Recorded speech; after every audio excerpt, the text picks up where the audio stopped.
Paz do Senhor, igreja, uma boa noite. Amém? Eu gostaria de convidá-los a abrirem suas Bíblias na primeira epístola do apóstolo Paulo à igreja de Corinto, por favor. Nós vamos estar hoje entrando em uma nova sessão da carta, no capítulo de número 5.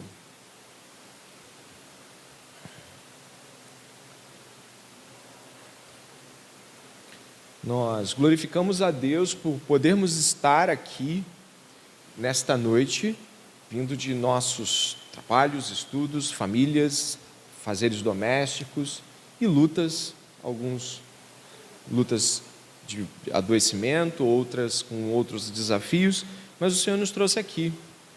Isso é motivo de alegria e gratidão, estarmos aqui ouvindo a palavra de Deus. Esta semana eu estava muito conectado às questões dos irmãos perseguidos em outros lugares do mundo e vi quão grande privilégio é pegarmos uma Bíblia, sairmos da nossa casa, vir com a Bíblia na mão, na rua, chegar aqui e abrir, as portas estão abertas, sem impedimentos. Isso é uma dádiva, isso é uma graça. A gente só percebe coisas assim quando as perde ou quando não tem elas do modo como tinha. Por isso, glorifique ao Senhor por você estar esta noite podendo pegar uma Bíblia, estudar a palavra de Deus. Como eu disse aos irmãos, nós vamos estar em uma nova sessão da carta aos Coríntios, que começa pelo capítulo 5 e segue basicamente até o capítulo 8, falando de questões como imoralidade sexual, casamento, desafios entre casados, solteiros, questões de litígio. É uma sessão diferente daquela que nós estávamos, mas os problemas decorrem daquilo que nós já estudamos. Leia comigo, por favor, o capítulo 5, do verso 1 ao 8, acompanhando com os seus olhos. Diz assim a palavra do Senhor: ouve-se por aí que entre vocês existe imoralidade, e imoralidade tal como não existe nem mesmo entre os gentios, isto é, que alguém se atreva a possuir a mulher de seu próprio pai. E vocês andam cheios de orgulho, quando deveriam ter lamentado e tirado do meio de vocês quem fez uma coisa dessas. Eu, na verdade, ainda que fisicamente ausente, mas presente em espírito, já sentenciei como se estivesse presente o autor de tal infâmia. Em nome de nosso Senhor Jesus, reunidos vocês e o meu espírito, com o poder de Jesus, nosso Senhor, que esse tal seja entregue a Satanás para a destruição da carne, a fim de que o espírito seja salvo no dia do Senhor. Não é bom esse orgulho que vocês têm. Por acaso vocês não sabem que um pouco de fermento leveda a massa toda? Joguem fora o velho fermento, para que vocês sejam nova massa, como de fato já são sem fermento. Pois também Cristo, nosso Cordeiro Pascal, foi sacrificado. Por isso, celebremos a festa não com o velho fermento, nem com o fermento do mal e da maldade, mas com o pão sem fermento, o pão da sinceridade e da verdade.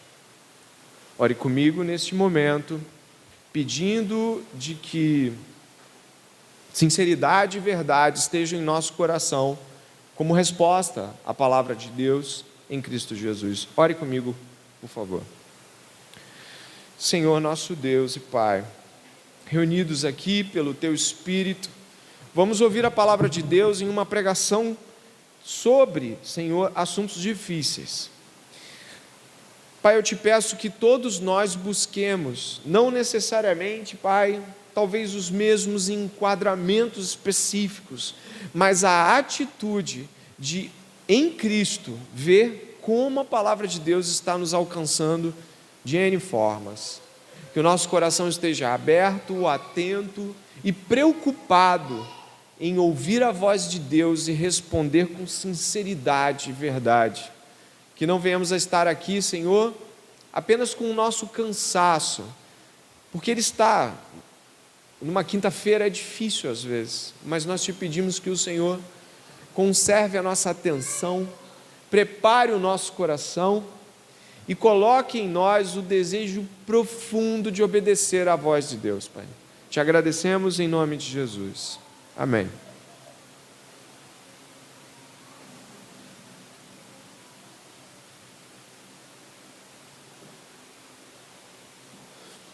A situação que nós temos aqui é muito delicada, portanto é preciso ir direto ao ponto e não ficar fazendo rodeios, para que ao entender o contexto da situação, a gente possa logo compreender o que Deus está falando diretamente conosco.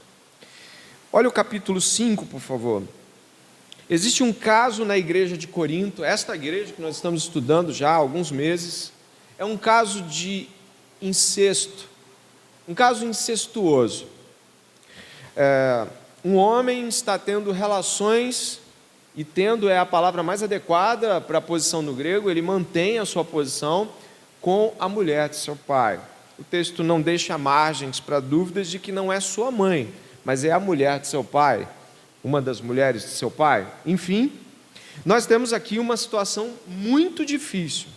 Paulo deixa claro, e eu abro a carta antes mesmo, abro o assunto mesmo antes de entrar diretamente nele, Paulo deixa claro que isso é algo tão abominável que até entre os gentios esse tipo de coisa é altamente recriminável. Paulo está dizendo de que não é uma visão cristã, mas uma visão de consenso de todos, que o que está sendo feito ali é terrível.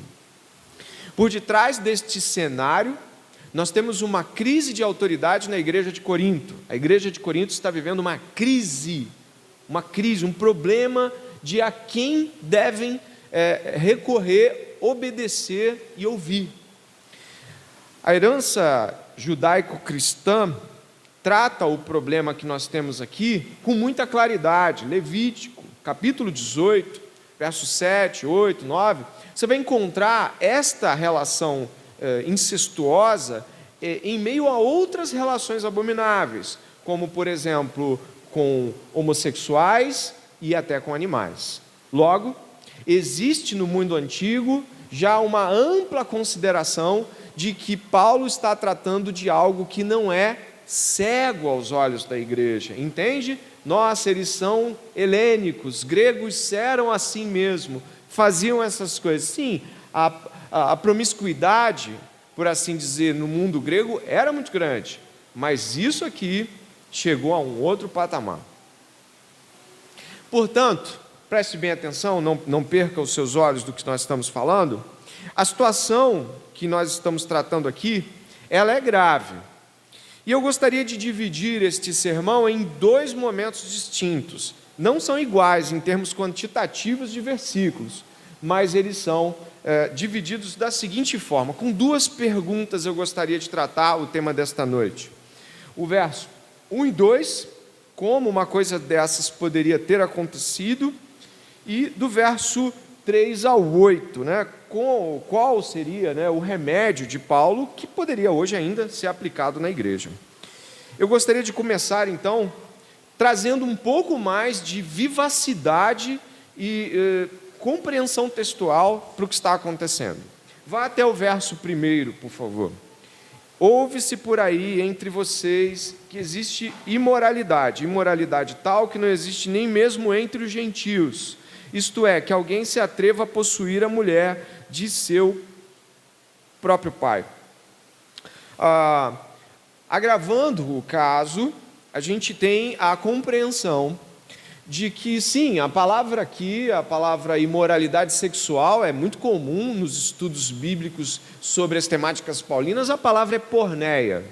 É a palavra que dá origem, por exemplo, à pornografia.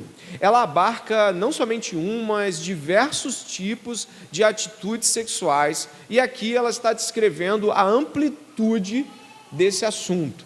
Afinal, nós não estamos aqui, obviamente, só tratando desse assunto, esquecendo de que Paulo vai tratar sobre outros, nos versículos e capítulos seguintes, outros problemas de ordem sexual. Então aqui existe um início de uma sentença de Paulo, ou melhor, do Senhor, através da vida de Paulo, contra esse tipo de prática. Logo, nós temos a palavra porneia, e o sentido para ela é amplo. Quando ela era usada por judeus, ela queria dizer algo negativo, ou seja, todo tipo de imoralidade que judeus abominavam. A herança judaico-cristã, a herança judaica, era de que porneia nunca seria positivo. No mundo grego, não. Havia um uso que era positivo ou negativo, dependendo se você fazia essas coisas imorais de modo discreto ou menos discreto. Se você conseguia fazer, pasmem, uma separação entre suas concubinas e sua esposa. Afinal, as esposas dariam filhos legítimos e as concubinas serviriam aos prazeres pecaminosos. Então, nós temos aqui Paulo aplicando uma palavra que, obviamente, tem o seu peso dentro do contexto da época. Mas o problema não deixa a dúvida de que a palavra porneia aqui tem como sentido o sentido negativo judaico-cristão.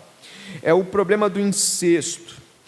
Repare aqui, por favor, no verso 1, a palavra possuir, ela está no grego, tendo como tradução direta, algumas Bíblias, como a NVI, elas têm traduções até mais felizes nesse sentido, mas o sentido direto desta palavra é estar tendo, ou estar dormindo com a mulher de seu pai.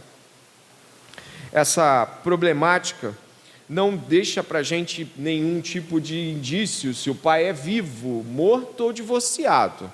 Mas o caso é que seria errado de todas as formas. A mulher, como você pode ver, ela não deve pertencer à comunidade. Como nós já vimos, por exemplo, no exemplo de João, capítulo 8, uma mulher era ainda mais severamente observada sobre esses aspectos e colocada à disposição do escrutínio e até apedrejamento público. Mas você pode perceber que esta mulher não está sendo citada.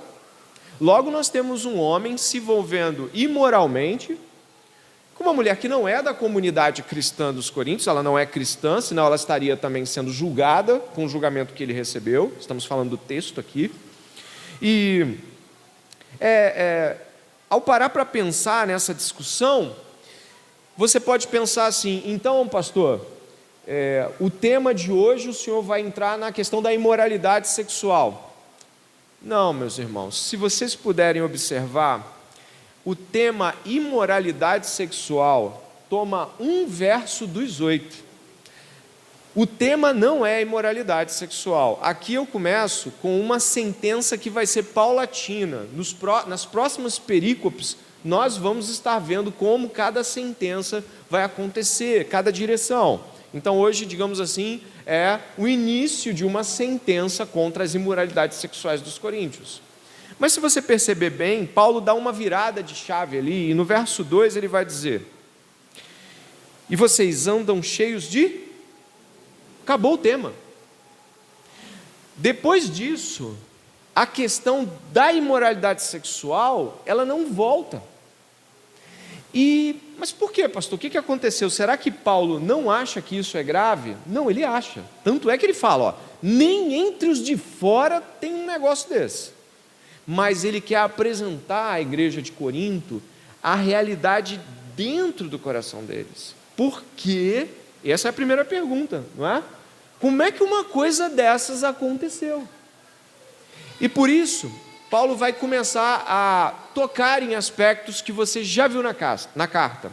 Como, por exemplo, ele vai dizer: e vocês andam cheios de orgulho, quando deveriam ter lamentado e tirado do meio de vocês quem fez uma coisa dessas. A palavra lamentado aqui é a palavra arrependimento, que tem forte conotação cristã de quebrantamento e tristeza pelo pecado. A ideia aqui é: vocês deviam estar arrependidos, tristes de não ter tomado uma atitude até agora. E vai avançar. Eu quero que você continue olhando comigo. Sabe como Paulo vai tratar esta questão? Preste bem atenção. Ele vai desenhar isso de uma maneira a percebermos que a igreja de Corinto, pelo modo como desenvolveu o seu orgulho, gerou uma teologia e uma ética próprios. Sim. Pasmem no que eu estou dizendo para vocês. A igreja de Corinto, ela se encheu tanto de orgulho que ela passou a interpretar o cristianismo a partir do seu orgulho e a gerar um tipo de ética e espiritualidade que faz muito sentido para eles, dentro do quê? Do orgulho deles.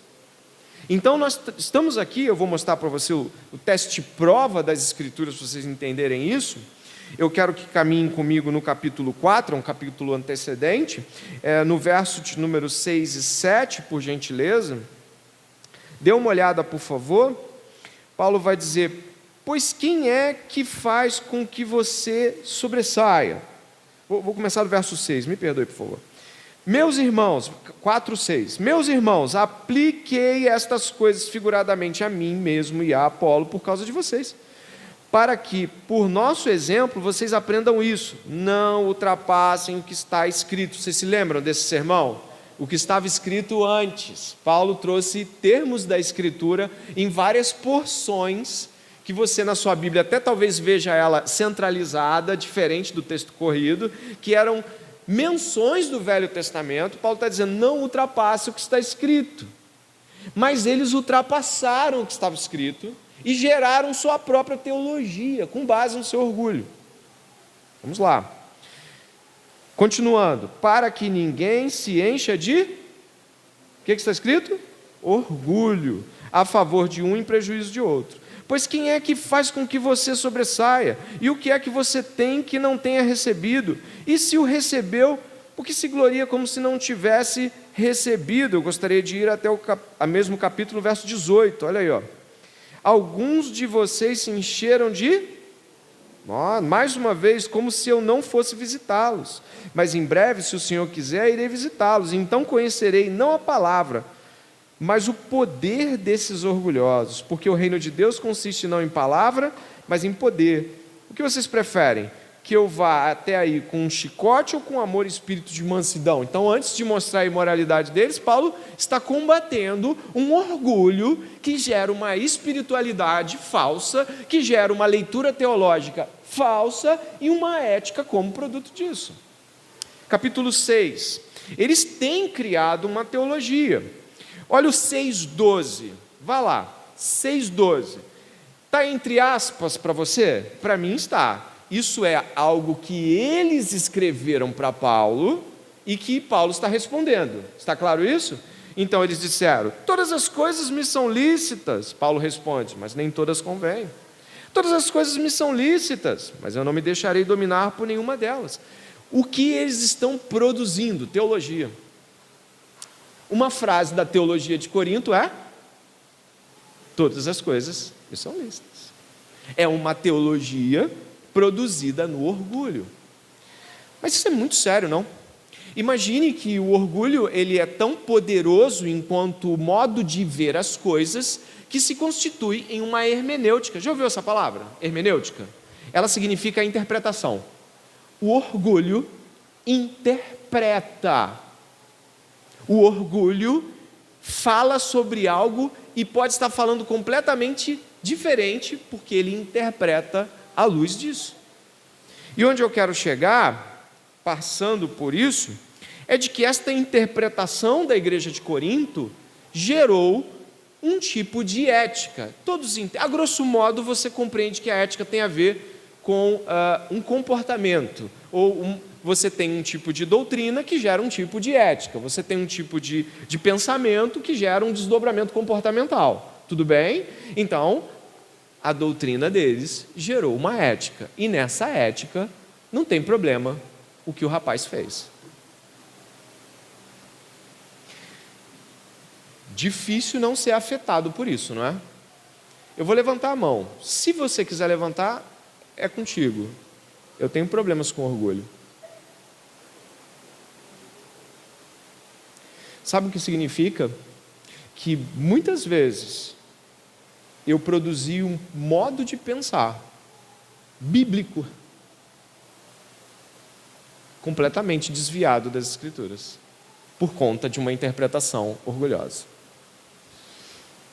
Então, a respeito do texto, nós precisamos ver que o verso 2 engata em uma compreensão de que a teologia dos coríntios já estava fazendo interpretações. Quem lembra do que eles falaram sobre a ressurreição? Não tem ressurreição. Não foi isso? Paulo falou, mas como não? Se os mortos não ressuscitam, Jesus não ressuscitou. Se Jesus não ressuscitou, Paulo está combatendo o quê? Uma teologia falsa. Lembra da mesa do Senhor, o que eles fizeram com a mesa do Senhor? Confundiram lá com a festa do amor, e quando foi ver, já estava uma grande bagunça, alguns comendo, outros não comendo, alguns já julgados, gente caindo morta já, porque Deus, obviamente, vendo a sua mesa profanada, alguns já sendo feridos por tal insulto. Presta atenção que eu vou marcar o texto com essa fala aqui. O seu orgulho, o meu orgulho, produz uma interpretação, e essa interpretação vai chegar no nosso comportamento.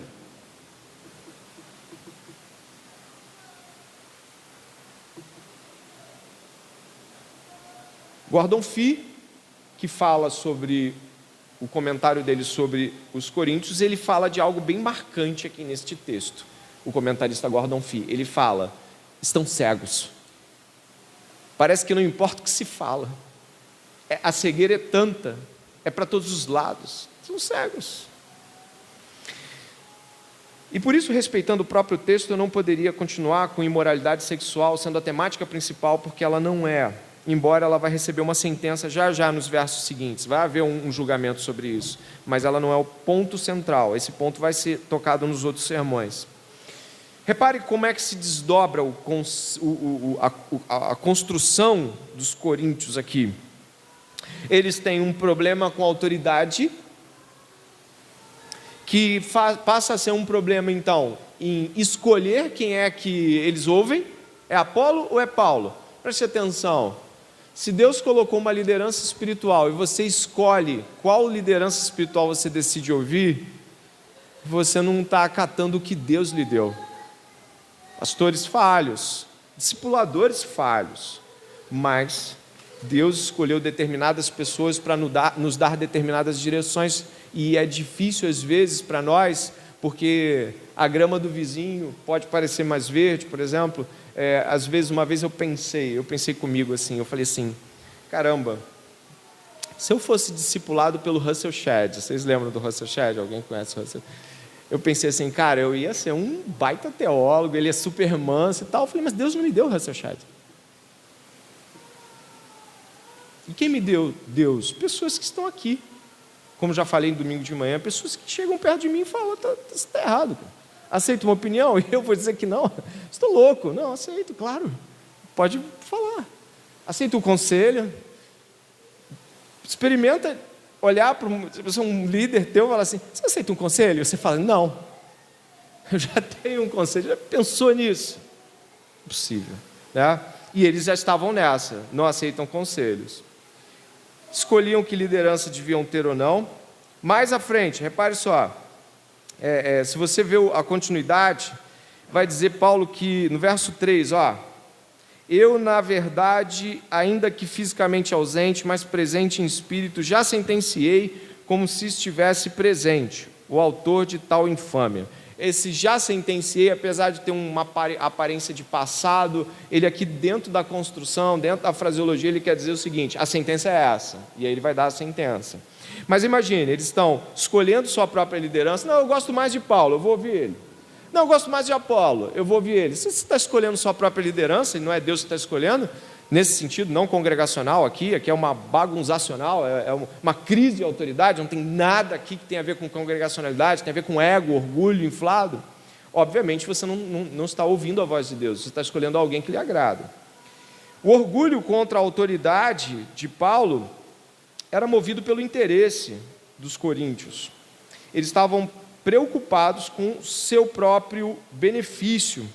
E eu fecho aqui esta primeira etapa dizendo o seguinte: Paulo está começando a desenhar de que os desdobramentos gravíssimos da imoralidade dos coríntios têm como raiz o orgulho, que gera uma teologia, que gera uma espiritualidade e que se desdobra numa ética.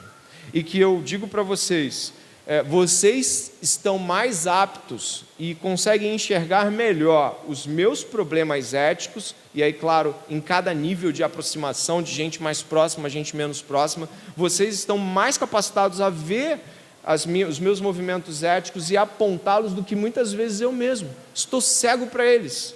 Vai desde o tamanho de uma roupa que eu estou usando, até mesmo um comportamento, ou um modo de falar, de abraçar, ou de mencionar tal palavra, de fazer tal brincadeira, ou talvez um modo com o qual você viu que eu consumo determinado tipo de mídia ou filme, ou mesmo qualquer outra coisa de comportamento, porque você está vendo. E eu, muitas vezes, motivado pelo meu próprio coração, estou agindo com o coração, eu estou indo com ele.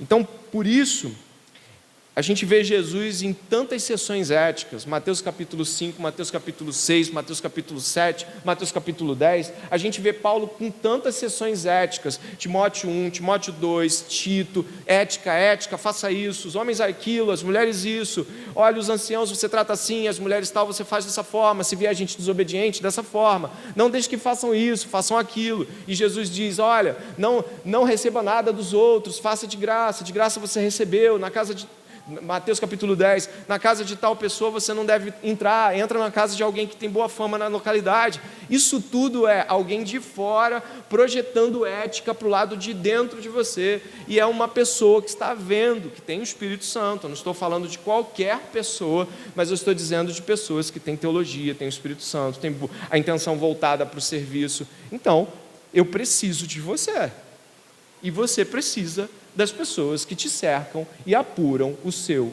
comportamento, porque o seu comportamento se desdobrou de uma percepção das Escrituras ou de uma cegueira do seu coração. Vamos lá.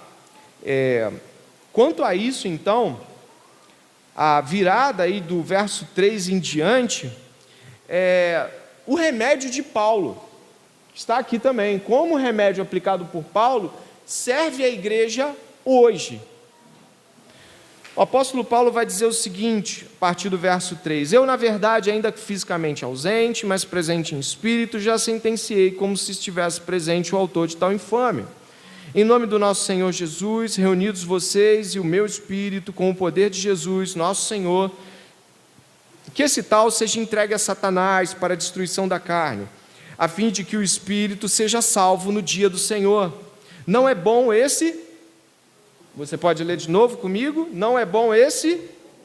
É impossível não mencionar orgulho o tempo todo, porque é isso que está.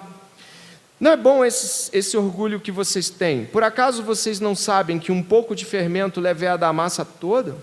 Joguem fora o velho fermento, para que vocês sejam nova massa, como de fato já são, sem fermento. Pois também Cristo, nosso Cordeiro Pascal, foi sacrificado. Por isso, celebremos a festa não com velho fermento, nem com fermento do mal e da maldade, mas com pão sem fermento, o pão da sinceridade e da verdade. Aqui nós temos, pelo menos, dois aspectos centrais da fala paulina. Você percebeu que Paulo está usando termos pesadíssimos? Qual outra carta você vê o entregue a Satanás? É muito difícil. Eu acho que nem tem. Você percebe que, quando ele vai falar de Alexandre o Latueiro, ele vai dizer que Deus pague o que ele fez. Mas aqui a coisa parece... Os comentaristas que pude averiguar disseram algo interessante sobre o apóstolo Paulo. Nós às vezes esquecemos, às vezes, nem sempre, às vezes a gente esquece que ele era judeu. Às vezes a gente esquece que Paulo, ele era alguém que leu Isaías 6 em loop. Já leu Isaías 6? Isaías, homem de Deus. Deus se apresenta. Yahvé apresenta-se para ele num soberano trono. No ano da morte do rei Uzias, eu vi o Senhor assentado no alto e sublime trono. Dentro daquilo tudo aparecem querubins, serafins, cantando incessantemente: Santo, Santo, Santo, Santo é o Senhor dos exércitos, e a terra inteira está cheia da sua glória. O que Isaías fez? Ele olhou para o santo, olhou para ele e falou aquela frase marcante: eu sou um homem de lábios impuros e vivo no meio de um povo de impuros lábios, e os meus olhos viram o Senhor. Não podemos esquecer que o apóstolo Paulo é marcado com a santidade judaica. Uma santidade que requer que o pecado seja arrancado em meio de apedrejamento e chão aberto para a tribo de Corá. É um Deus que, quando via o pecado, e a gente não pode esquecer, por exemplo, de Ananias e Safira, um fato marcante. Nós somos gentios. Eu sou um gentio, você é um gentio, você é alguém que estava fora da aliança e foi enxertado na aliança. A nossa visão sobre santidade não chega a 1/10 do que era marcado no coração de um judeu até os 12, 13, 14, 15 anos. A visão de Yahvé, o glorioso e santo Yahvé. Ele sequer pode se aproximar do pecado. A sua santidade, gloriosa santidade, permeia todas as suas obras.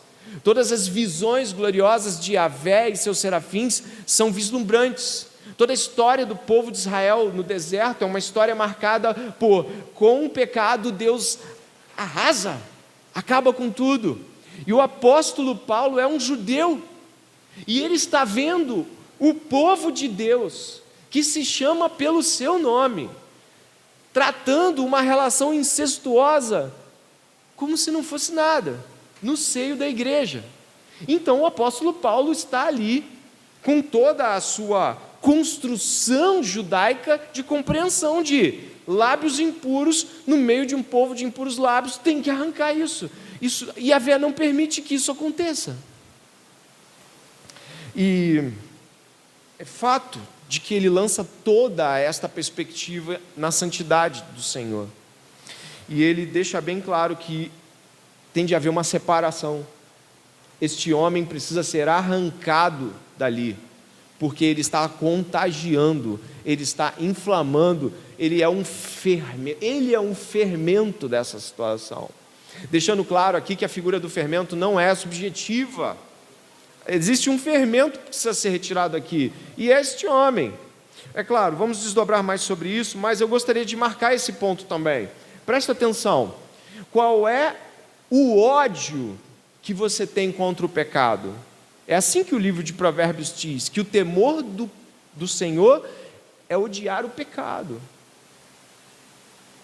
Odiar, não tolerar. E Isaías começa por ele mesmo.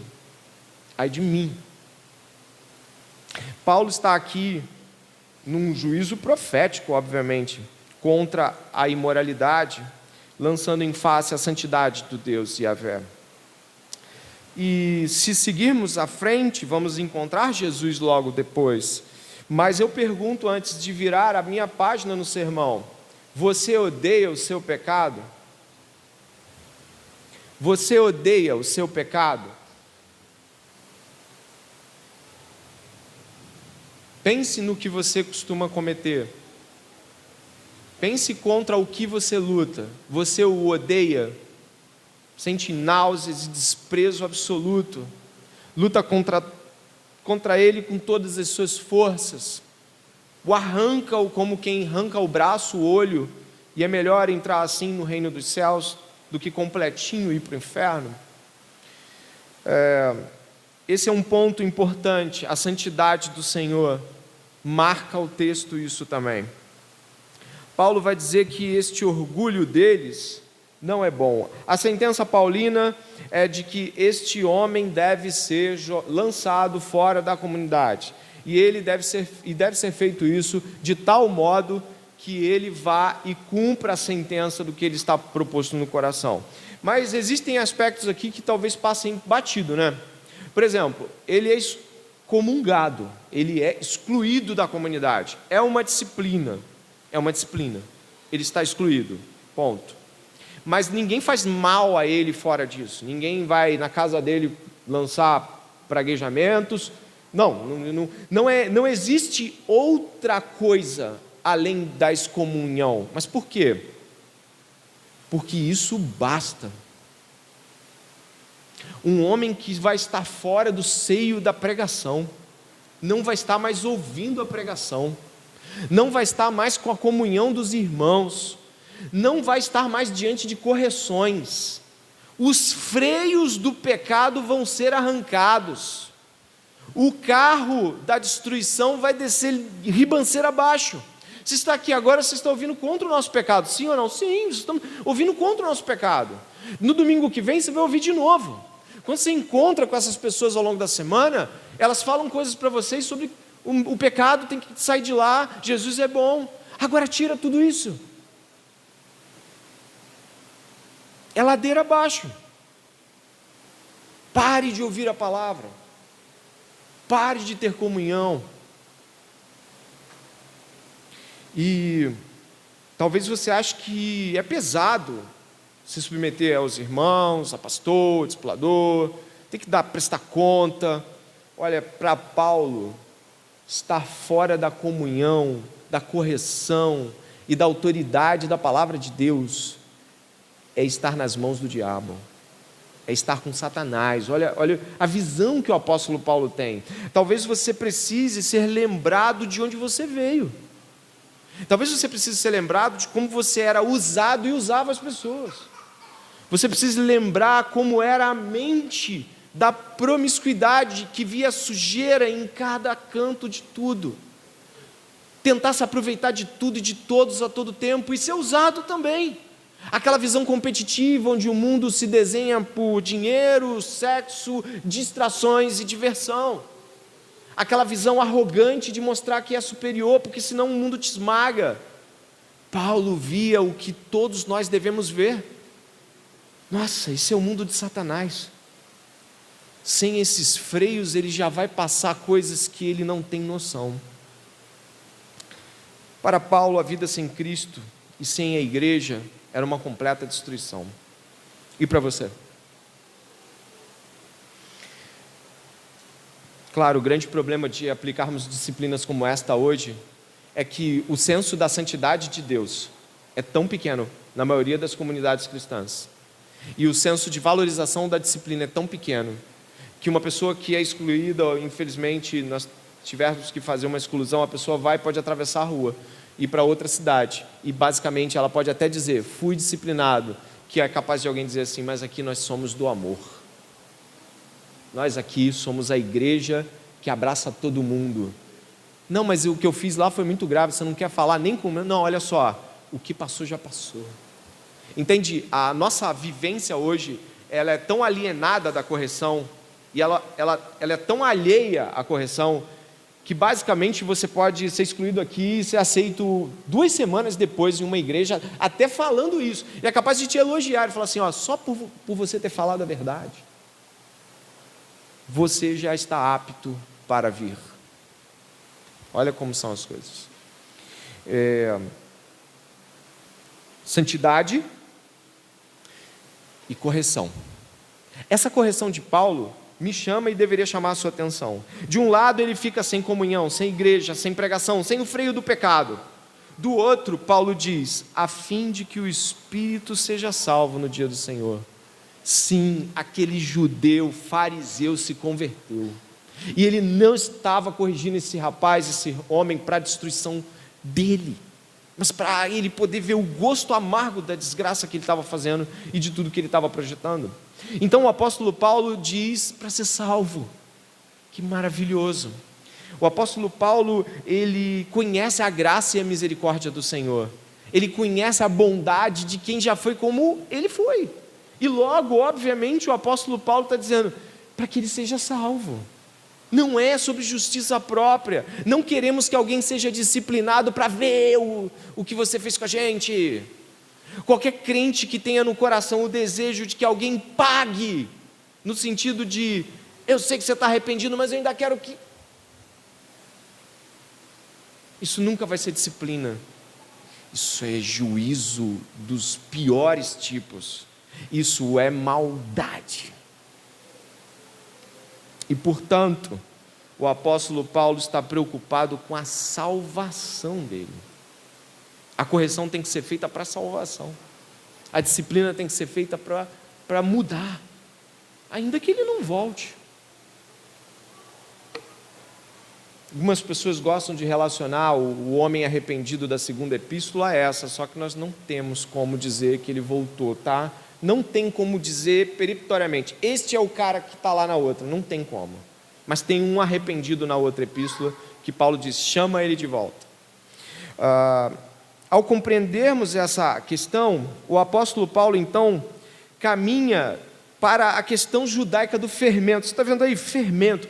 Fermento é uma palavra que é muito usada em parábolas de Jesus e em percepções judaicas, em parábolas judaicas, metáforas judaicas. E aqui, por acaso vocês não sabem que um pouco de fermento leveda a massa toda? Joguem fora, verso 7, o velho fermento, para que vocês sejam nova massa, como de fato já são, sem fermento. Impossível subjetivar, este homem aqui está representando a personificação desse fermento. Não é joguem fora o pecado, a coisa não está nesse nível, né? Aqui o fermento é o rapaz, com tudo que ele está fazendo, com toda a realidade. E a disciplina é aplicada, ou pelo menos é ordenada que seja aplicada. E aqui nós temos uma questão com essa, vamos até o final, né? Pois também Cristo, verso 7b, nosso Cordeiro Pascal foi sacrificado. Por isso celebremos a festa, não com o velho fermento, nem com o fermento do mal e da maldade, ou da perversidade, mas com o pão sem fermento, o pão da sinceridade e da verdade. O pão asmo, ou ázimos, era comido no tempo pascal. Durante aquela celebração de 7 dias, o pão que eles comiam era um pão sem fermento, porque não deu tempo de fazer o pão fermentar na saída do Egito. Uma lembrança, é simbólico. Mas ele era duro, bem menos palatável. O pão com fermento é mais fofo, mais alto, mais cheio e até mais agradável de se mastigar. O pão sem fermento é achatado, mais endurecido, quase que quebrando. Ele é menos agradável. E Paulo está dizendo aqui que eles devem celebrar a festa pascal. Vocês entendem o que ele está falando aqui? Ele está trazendo uma festa judaica que simboliza a saída do Egito e está dizendo que os cristãos deveriam levar em consideração de que a partir de agora a caminhada, a vida deles será uma contínua celebração da saída do pecado, uma contínua celebração dos pães asmos, uma contínua celebração pascal. Estamos sempre celebrando a saída do Egito, do nosso pecado, da nossa vida de transgressão, de servidão ao pecado. E ele menciona o sacrifício de Jesus. Observe, ele menciona o sacrifício de Jesus para dizer que a nossa saída foi um ato de misericórdia, um ato sacrificial, um ato de resgate pelo sangue de Jesus. E isso deveria nos fazer um grande sentido na luta contra o pecado. É a bondade de Deus que nos conduz ao arrependimento. Ao pensar sobre a beleza de Cristo, e tem um livro bonito da glória de Cristo que o Joel Bick escreveu, até emprestei para o Igor esses dias, né, Igor, você leu? Ele fala da beleza de Cristo. E uma das coisas que parece que a gente perdeu muitas vezes é vislumbrar a beleza e da santidade de Deus no sacrifício de Cristo, a obra do Espírito, e se alimentar com esta beleza. A contemplação faz parte do viver cristão. O saborear a vitória de não ser mais escravo do pecado. Paulo está dizendo aqui que eles deveriam viver uma contínua festa pascal, celebrando sua saída do Egito pecaminoso, e que deveriam lançar fora a maldade e a iniquidade, ou em algumas versões, perversidade, para ficar com os pães da sinceridade e da verdade. Sinceridade e verdade não são os instrumentos de um orgulhoso. O orgulhoso pleiteia a sua própria causa e pouquíssimas vezes é capaz de dizer: eu estou fazendo isso porque eu sou melhor que você. Eu estou fazendo isso porque eu quero me dar bem. O orgulhoso, ainda mais se estiver no nosso meio, ele jamais vai dar uma de vilão clássico de filme, de rir daquilo tudo. Ele vai com um ar muitíssimo espiritualizado e vai dizer: não, isso me é lícito, eu tenho esta liberdade. E aí o irmão piedoso vai dizer: mas isso não convém, você está vendo que isso vai destruir pessoas. Repare que o pecado aqui parece ser uma preocupação contagiosa de Paulo. Tira o fermento, joga fora. Não deixa ele ali, porque isso vai se espalhar, ele pode levedar toda a massa, ele pode alcançar todos vocês. O que vocês estão olhando externamente, ao tolerarem, pode se tornar o que vocês todos vão estar fazendo. Portanto, o imperativo de Paulo aqui é: joguem fora, celebremos a festa. E ao pensar sobre essa realidade, concluindo aqui em alguns minutinhos, eu gostaria de aplicar as coisas que nós ouvimos diretamente aos nossos corações. E eu gostaria que você fosse humilde o suficiente para receber como palavra de Deus, já que a exposição bíblica foi feita às claras. E caso você a reprove, estou aberto no final do culto a um erro hermenêutico. Mas o que me parece é que o apóstolo Paulo olha para a imoralidade sexual e fala: isso é terrível o que vocês fizeram. O que esse homem fez foi muito, muito horrível. O nome do Senhor sendo difamado, a comunidade tolerando, que coisa horrível, mas tem um problema maior. O quê? Sim, é um problema dentro de vocês. É o orgulho de vocês. É o orgulho que lê como as coisas devem ser de uma maneira completamente torta. É um orgulho que não admite autoridade sobre vocês. É um orgulho que vocês sequer se envergonham. Uma das coisas mais marcantes do orgulho é que ele não nos deixa lamentar pelo que estamos fazendo. Estamos tão inflados, tão cheios de certeza que é impossível lamentar. Você está chorando diante da pessoa: olha, você está se destruindo, você está levando a outros, você está fazendo algo que você vai se arrepender. E a pessoa: se Deus quiser me fazer me arrepender, Ele vai fazer. Se Deus, Ele vai fazer. Na hora dele, no tempo dele, eu sou reformado. O Senhor, tem os seus. É capaz de alguém inflado de ego falar uma besteira dessa, ao invés de olhar e falar assim: não estou vendo o que tu está vendo, mas sei que o Espírito Santo fala pelo teu intermédio. Você é homem de Deus, você é mulher de Deus.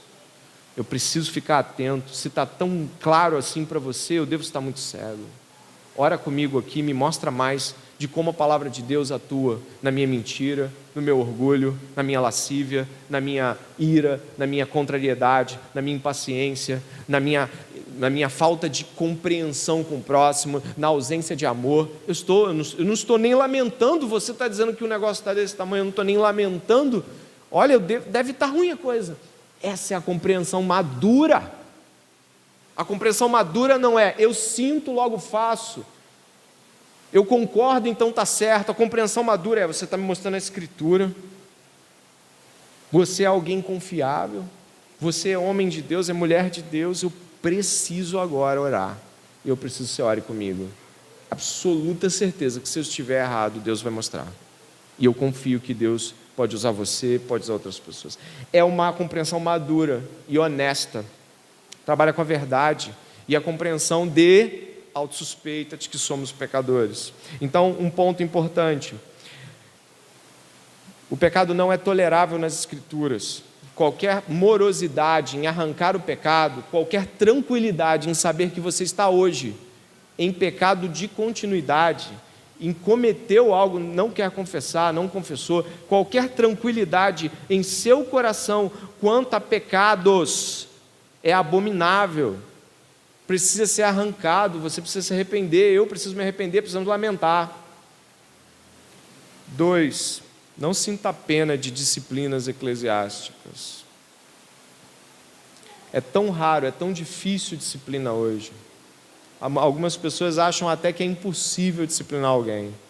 Não fique assim: coitado. Diga assim: Senhor, que ele, que ela possa ser restituído, que ele possa melhorar. Outro ponto importante: não rejeite a correção, abrace-a.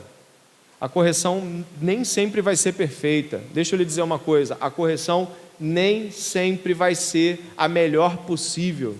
Nem nossos pais sempre nos corrigiam tudo direitinho. Correção nem sempre vai ser a redondinha, mas ela está apontando para algo feio, sujo aconteceu. Nem sempre a correção vai ser a mais adequada, mas creia que o Senhor pode usar até correções inadequadas ou não tão bem preparadas para tirar você e eu dessa cegueira. A gente tem que ficar em alerta.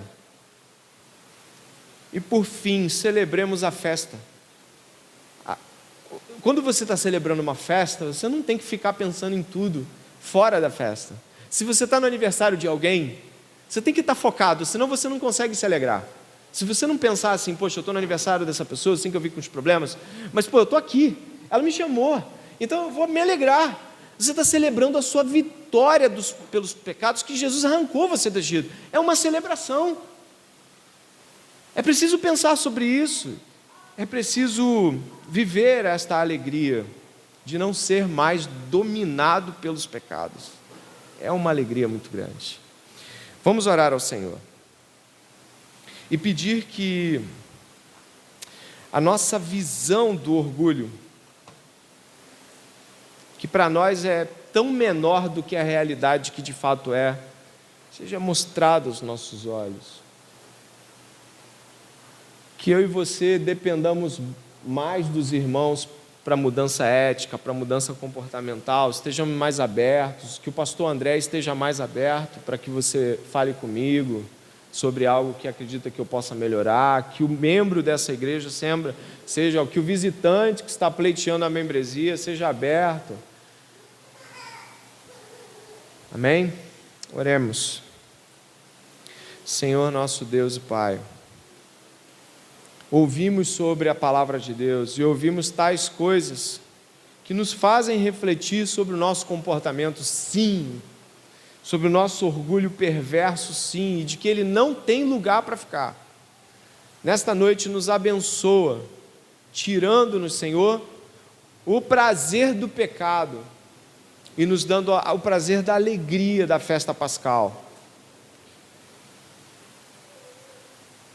Os pães ázimos, Senhor, não são tão palatáveis quanto os pães com fermento, mas o importante é estar à mesa do Senhor. Que estejamos à mesa com o Senhor esta noite, para que naquele grande banquete nenhum de nós fique de fora. Te pedimos isso, que nenhum de nós fique de fora, mas se há alguém aqui indo para o curso do pecado, indo para o curso do orgulho, da própria justiça, a igreja clama por por esta, e pede misericórdia ao Senhor, Pai. Ajuda-nos, santifica-nos, em nome de Jesus. Amém e amém.